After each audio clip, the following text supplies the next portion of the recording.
मी अरुण खोडके. शिवचिंतन. छत्रपती संभाजी महाराज लष्करामध्ये, मुलकीमध्ये आणि संस्कृतमध्ये विशेष करून पारंगत होते. त्या धामधुमीच्या काळात सुद्धा संस्कृत विद्येत इतका रस असणारी व्यक्ती म्हणजे केवळ संभाजी महाराज. संभाजीराजांनी संगापूरच्या केशव भट्टाकडून रामायण श्रवण केले होते.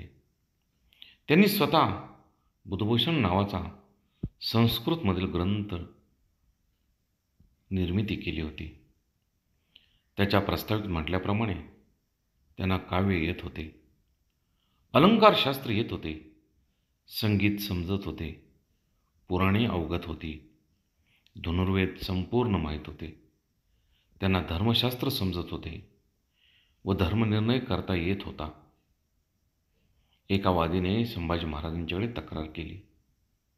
त्यामध्ये साहेबांच्या म्हणजे संभाजीराजांच्या शास्त्र पांडित्याबद्दल निर्वाळा दिला आहे.